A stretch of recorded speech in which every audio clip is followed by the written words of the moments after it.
Have you ever sensed a shift in how people treat you as the years go by? Maybe certain friends don't call as often, family members seem a little less patient, or you just don't feel as welcomed as you once did. It's a quiet kind of pain.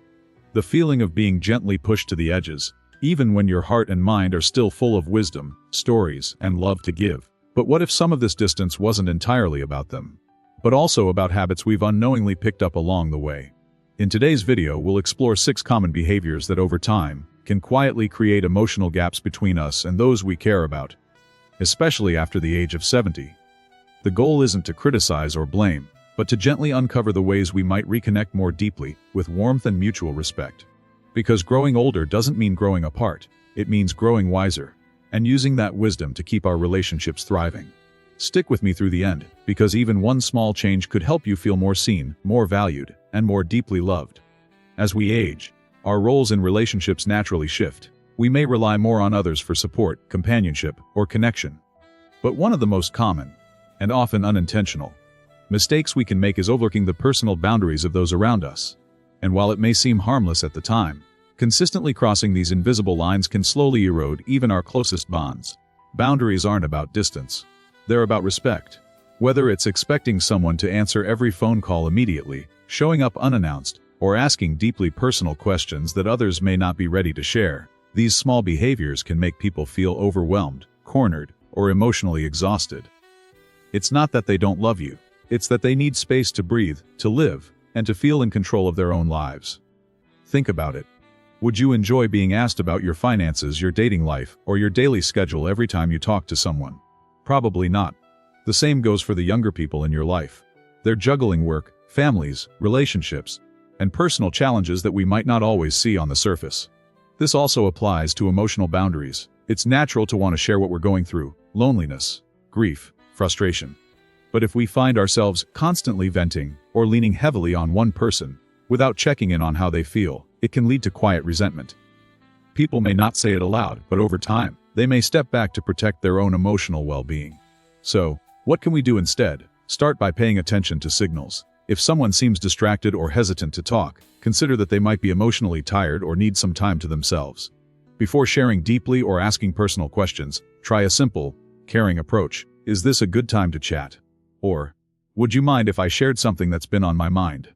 Respect the answer, even if it's not what you hope to hear. Also, practice offering space, not just taking it. Ask others how they are, what's on their mind. And when someone sets a boundary, like asking for time alone, or requesting fewer surprise visits, honor it, not as a rejection, but as a form of mutual care. At the end of the day, strong relationships aren't about constant closeness. They're about mutual respect, understanding, and the freedom to be oneself. When people feel safe with you, emotionally and physically, they're far more likely to stay connected and to cherish your presence in their lives. One of the beautiful things about growing older is the wisdom that comes with it. You've weathered storms, seen trends rise and fall, and learned lessons through experience that no book could ever teach. So it's only natural to want to help those you love avoid the same mistakes. But here's the tricky part. If that advice isn't asked for, it can often feel more like judgment than support. Most of us don't mean to come across as critical. We're trying to protect, to guide, to offer insight from a place of care. But for younger people, adult children, grandchildren, or even close friends, unsolicited advice can feel intrusive, especially when it touches on personal choices like parenting, spending, eating habits, or lifestyle. Imagine sharing something you're excited about: a new job, a recent purchase, a parenting choice. And the first response you get is, "That's not how we used to do it." Or, "You really should have." Instead of feeling supported, you might feel second-guessed or even dismissed. Over time, this kind of dynamic can make people hesitant to share anything at all. The truth is, most people don't avoid advice because they don't value your experience. They avoid it because they want to feel trusted to make their own decisions, even if they stumble a little along the way. So what can we do instead? First, pause before offering input. Ask yourself, did they ask for my advice? If not, consider simply listening. Often, people aren't looking for solutions. They're looking for someone to understand and support them.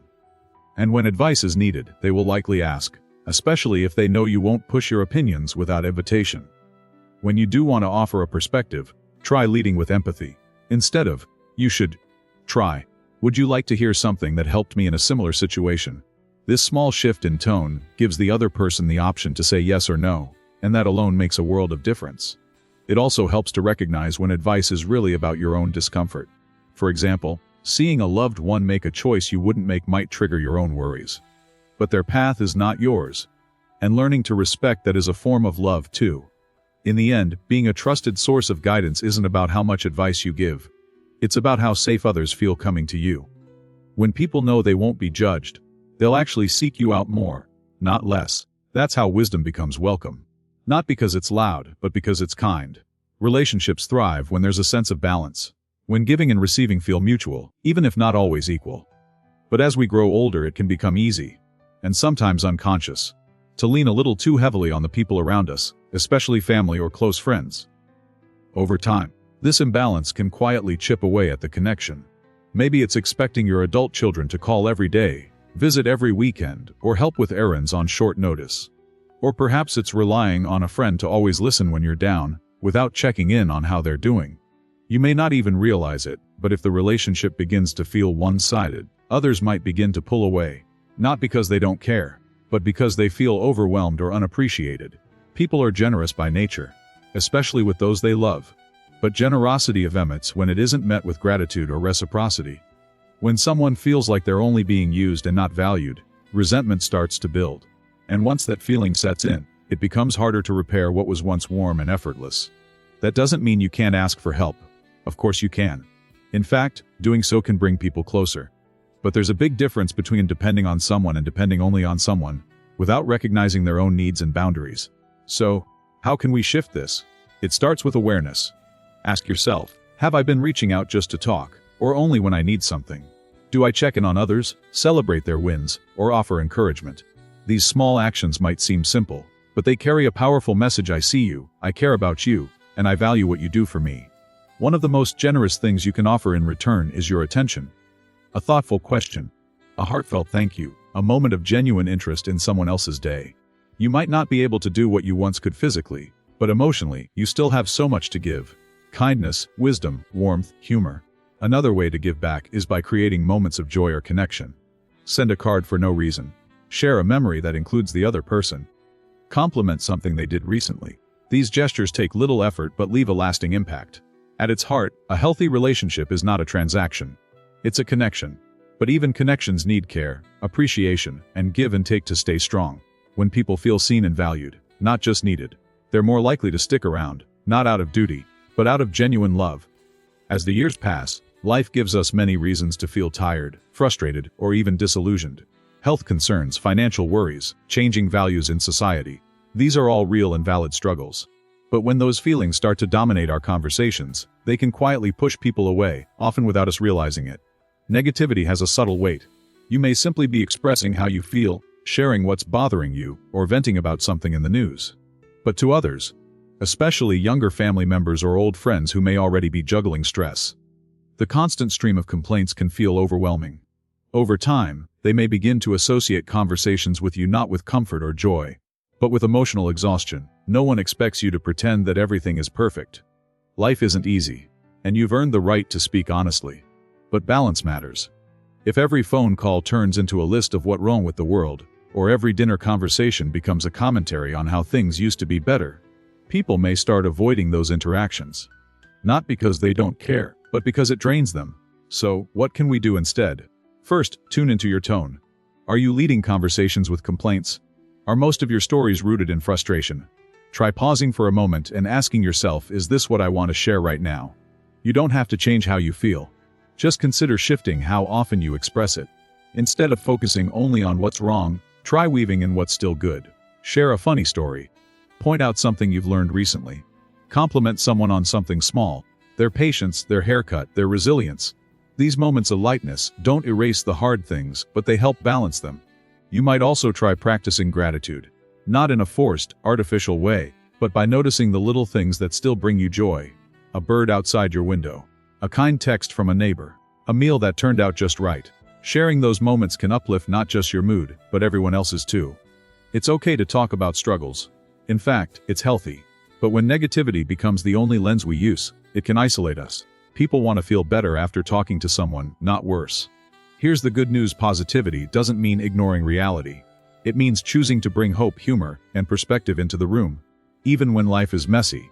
And when people feel better after talking to you, they'll want to talk more often. You become someone they seek out, not someone they quietly avoid. Our memories are a gift, a personal archive of all the love, laughter, and lessons we've gathered throughout our lives. Sharing them can be a way to pass down wisdom, spark joy, or simply feel closer to others. But sometimes, without realizing it, leaning too heavily on the past can make it harder for people to connect with us in the present. It's comforting to talk about the good old days, the music, the values, the stories that shaped us. But if every conversation circles back to how things used to be, others, especially younger people, may start to feel disconnected or even dismissed. When someone shares what's happening in their life today and the response is always, "That's not how we did it back then," it can create a subtle emotional wall. This isn't just about age gaps. Even friends your own age might tune out if they've already heard the same story a dozen times. It's not that the story isn't meaningful. It's just that relationships need room to breathe, to evolve, and to grow beyond the familiar. The danger of getting stuck in the past is that it can start to feel like you not fully with the people around you. And when people sense that you're more interested in reliving what was than engaging with what is, they may pull back. Not out of disrespect, but because they're seeking connection in the now. So, what can we do differently? Think of your memories as seasoning, not the whole meal. Share a story, yes, but also ask about what's happening in someone else's life. Celebrate their present as much as you honor your past. If you catch yourself repeating a memory, pause and ask, "Have I told you this before?" That small moment of self-awareness shows others that you care about their experience, not just your own. It also helps to stay curious. Let the past inform your perspective, but don't let it block your interest in what's new. Ask your grandkids about their music. Learn what your friends are watching or reading today. Try something unfamiliar, not to replace the old, but to keep your mind and spirit alive with possibility. Ultimately, people want to feel that you see them now, not just through the lens of how things used to be. When you balance nostalgia with presence, you create space for real connection. A place where stories flow both ways, where new memories are made, and where relationships stay vibrant. Because the past may be golden, but the present is where life continues to happen. And it's worth showing up for fully. Change is one of life's few constants. The world never stands still. New technologies emerge, social norms evolve, and the pace of life quickens in ways we couldn't have imagined decades ago. It's natural to feel out of place sometimes, especially when so much of what once felt familiar begins to fade. But when we resist change entirely, we risk pushing others away. Not because they want to leave us behind, but because they don't know how to bring us along.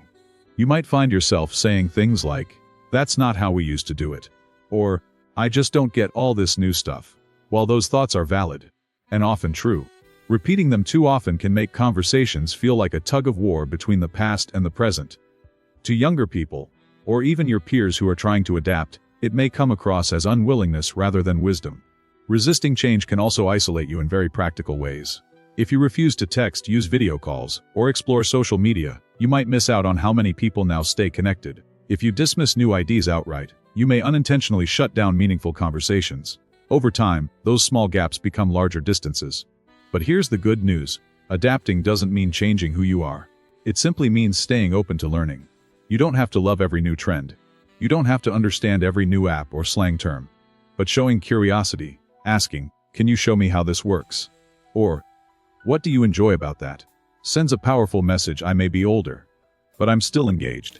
I still care about what matters to you. This mindset also keeps your own world vibrant. Learning something new, even if it's small, keeps your brain active and your heart connected. Whether it's trying out a new device, listening to your grandchild's favorite music, or exploring a new hobby, every moment of openness becomes a bridge.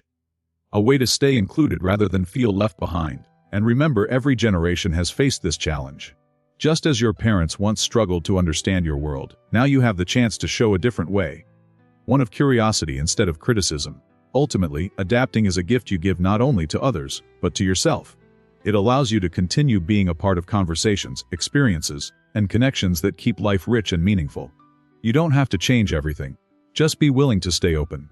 Because when you stay open, people stay close.